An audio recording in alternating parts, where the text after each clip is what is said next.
people come to me and say, well, look at the world, look at the wars, look at the destruction of the environment, the poverty, the suffering, the destruction of the soil with industrial agriculture. What can I do? I'm just one person. It's overwhelming. It's overwhelming. Yeah. And we have this stupid saying, think globally, act locally, but no, act locally first. Yeah.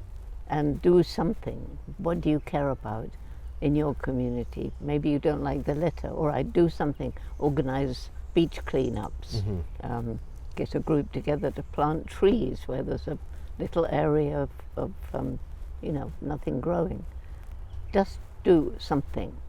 That'll make you feel better. Yeah.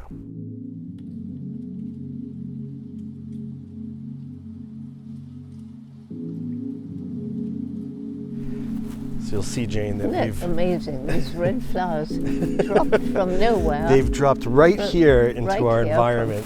I know, it's just so fortunate for us. One even dropped on the table. Well, isn't that wonderful and fortunate? Amazing. So I'm here in Tanzania with Dr. Jane Goodall. We've been traveling all around the country, seeing the impact of all the different years of work that you've done, starting with the chimps in Gombe, doing the research. And we've met a lot of incredible people that have grown up in Roots and Shoots programs, youth initiatives, and other conservation projects. Does it give you hope for the planet to see that impact can happen over many generations of people understanding conservation and its value from their youth? Absolutely, it's the young people. And you know, Roots and Shoots now in 75 countries. Yeah. And so there are over 4,000 groups in Tanzania alone, and it began here. So we have, as you say, we've got Roots and Shoots members now in high up places, and it is beginning to make a difference. The people somehow seem to hang on to the Roots and Shoots values of respect and compassion. One of the things that we saw in Sadani was this beautiful herd of elephants. There was 15 elephants in Sadani not so long ago. Now there's more than 400. Seeing elephants like that with no fear. No fear. And right walking amongst us. Yeah. It was magical. They came right up to the car. They looked just full of life and enjoying all the trees. It was amazing. Curiosity. They Very are curious about us. Not fearful. Yeah, not fearful at all. There's a lot of young people that we're trying to inspire, that you're trying to inspire through Roots and Shoots, to be that next generation of people, whether they're conservationists or whether they're a minister or a tour guide or any walk of life can contribute. Any walk of life. Any walk of life can contribute and have that mindset for conservation. Is there a shift in collective consciousness that has to happen? Is that more people have to consider animals and wildlife? And is it by starting with the youth that we're going to really make the bigger change? In the long run, the bigger change will be from the young people. It's not true that older people can't change, because they do. I've had many people, older people, come up after a lecture and say, well, Jane, I'd given up, but I promise you now I'll do my bit. Well, the only advice I can give to young people is the advice my mother gave to me, because I can't think of anything better. She said, Jane, if you really want to do something like this, you're going to have to work really hard. Take advantage of every opportunity. And if you don't give up, I'm sure you'll find a way. There's no better advice than that. So what I say to the young people is, it's not easy fieldwork, and you need to be sure that that's right for you. Don't be ashamed if it isn't. So, well, how will I know? Try and volunteer. There are groups, conservation groups, that take volunteers. We take a few, mostly for Roots and Shoots. And, if you find after all you're not suited to be out in the wild, in the rain, in the cold, climbing steep slopes, doing without a lot of modern amenities, don't be ashamed.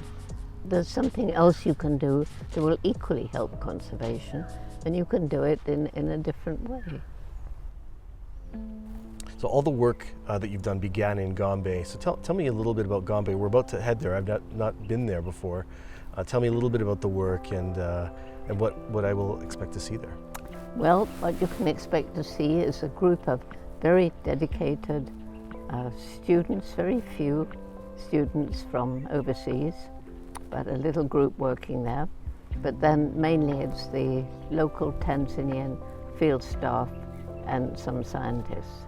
So, you know, we're celebrating our 65th year of unbroken research on these chimpanzee families in Gombe. And it's pretty much of a record everywhere. And I think what's so exciting is that even after 65 years, we're still learning new things, not always good. And we're also being able to chart, you know, since I went there, the Gombe was part of a great forest. And gradually, people have come closer and closer to the park boundaries. So a little island of forest. And we're working desperately hard to make a corridor, because otherwise this small group of not many more than 100 chimps, you know, in the long term, they won't survive, they'll be inbreeding. Yeah. So we need this corridor. We've had 4 or maybe 5 females from outside come in, which is very encouraging. You need the genetic diversity and you need those corridors. They're so important. So who is Gremlin? And do you think we might be able to see her while we're in Gombe? Well, Gremlin is now the oldest chimpanzee in Gombe.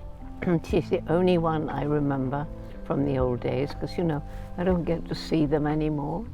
But last time I was at Gombe, Gremlin came to see me.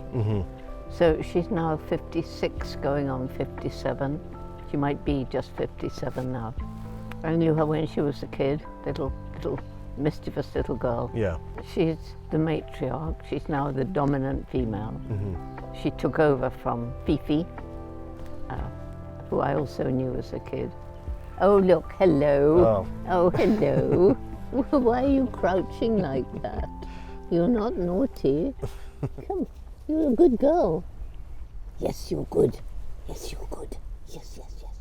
Good dog. Good dog. So Jane, this is the new book, Echoes from Eden. Yes, which I've heard so much about.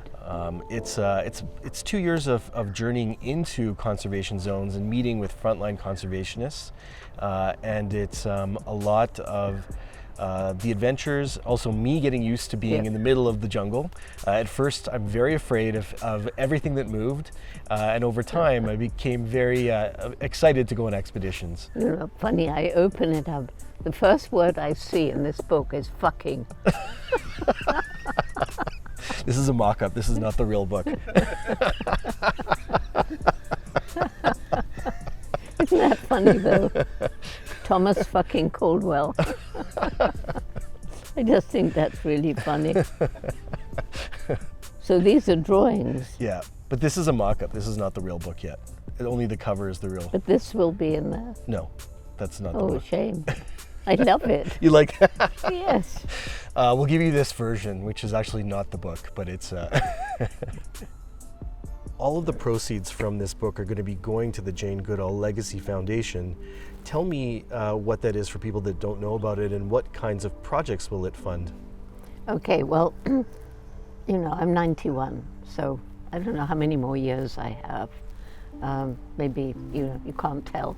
I'm okay now, but you never know.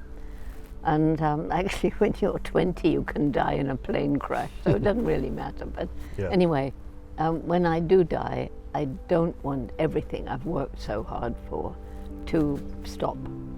And although there are wonderful people now, and I know that many of them will carry on, you know, things go wrong. Suppose a country wants to start Roots and Shoots. Well, where's the money coming from?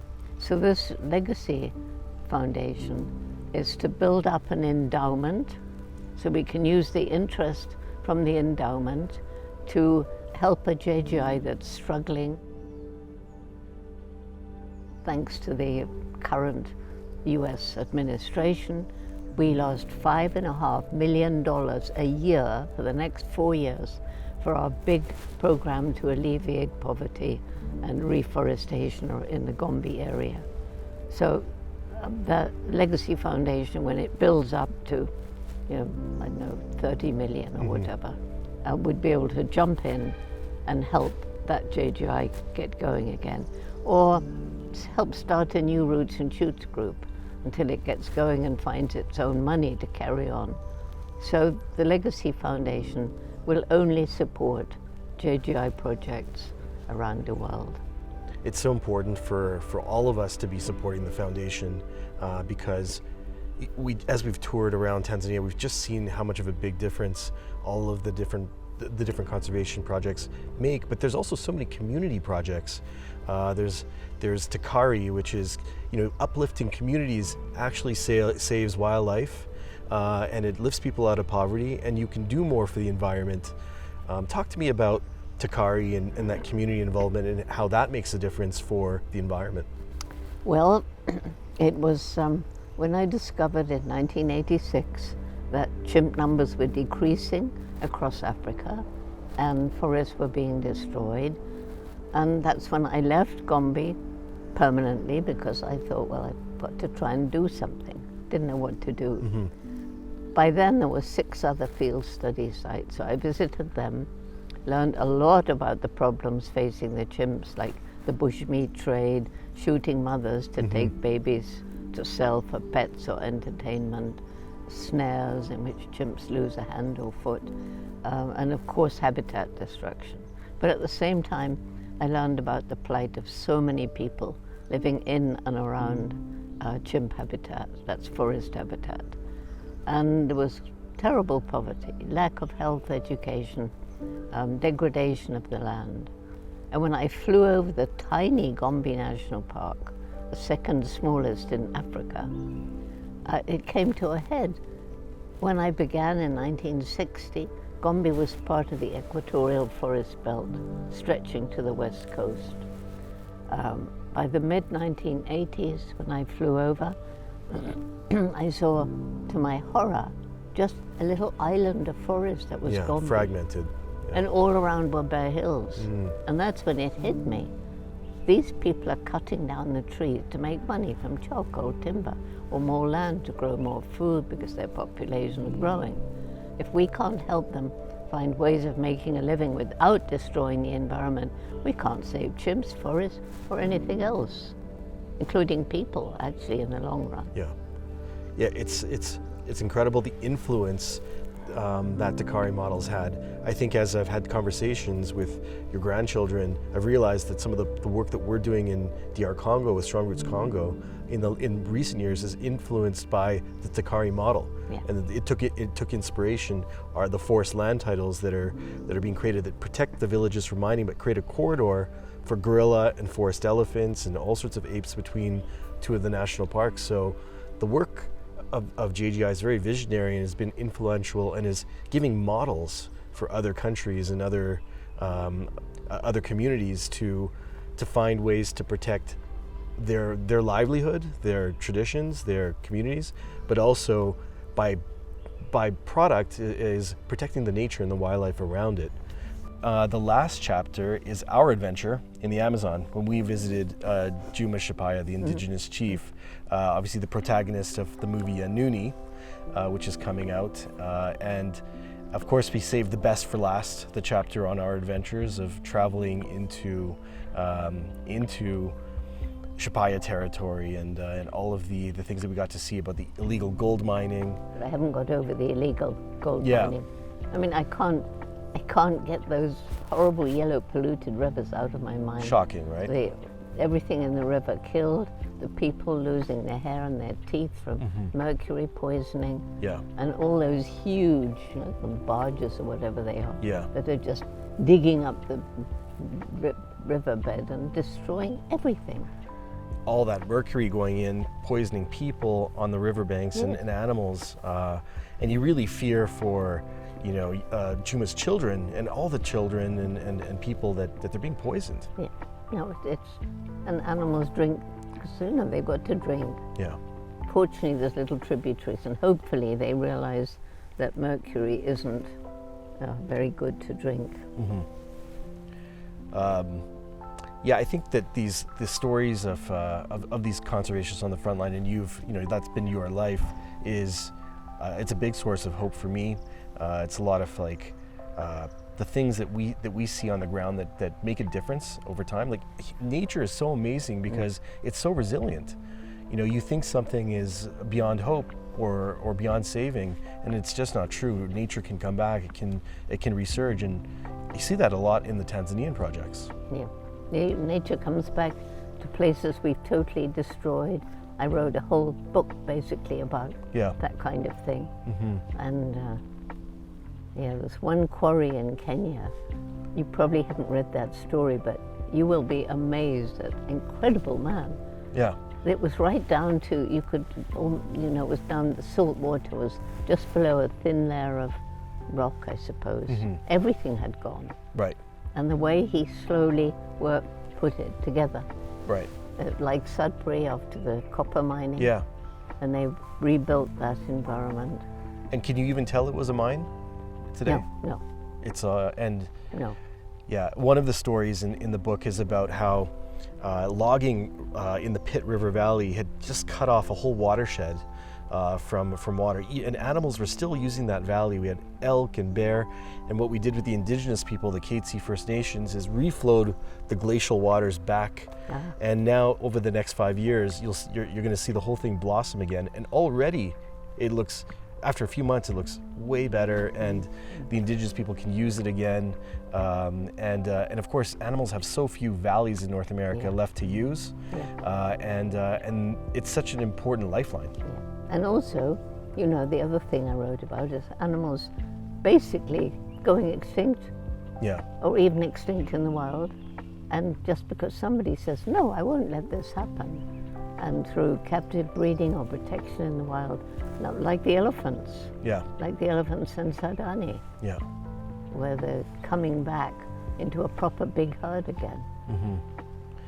One of the challenges as conservation succeeds is the human-wildlife conflict. You know, as there's bigger herds of animals, of elephants, for example, now elephants that are, you know, successful again in some areas are interacting with farming areas, and there's agricultural conflict, and that's sort of almost the next step, right? And the other thing is, you know, that as developments come in and trap them in a small area, and their numbers are multiplying because they're protected, then they destroy their own environment, which is what we do. Yeah. But they do it because they have to. Right. To survive. That's why corridors are so important, so that they can move and not destroy the forest in one area, right? And that's happened in places like Amboseli and all over. And the conflict between baboons, other primates, and people because of their crop raiding. Are baboons going to come raid my tent in Gombe? They might. That's my greatest fear of this next part of the trip. I've heard... well, you won't be, you'll be in a much posher tent. Okay. Yeah, it's so glamping. I don't think your tent will be raided. Yeah. In the foreword, you wrote about how hope is generated through action. We've seen a lot of direct action through the Jane Goodall Institute here in Tanzania. Tell me more about having hope and how it connects to taking action. If you don't have hope that your actions are making a difference, what's the point of doing them? Maybe they'll make a difference, maybe they won't. But if people come to me and say, well, look at the world, look at the wars, look at the destruction of the environment, the poverty, the suffering, the destruction of the soil with industrial agriculture. What can I do? I'm just one person. It's overwhelming. It's overwhelming. Yeah. And we have this stupid saying, think globally, act locally, but no, act locally first. Yeah. And do something. What do you care about in your community? Maybe you don't like the litter, or I do something, organize beach cleanups, get a group together to plant trees where there's a little area of you know, nothing growing. Just do something. That'll make you feel better. Yeah. And then you want to do more. And then you'll inspire others to join in.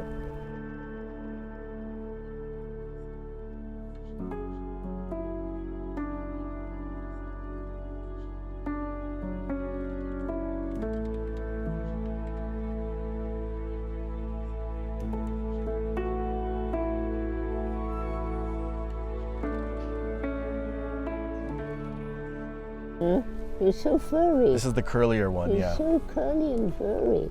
But you're so furry, I can't tell if you're a male or a female. There's no way, without being very rude.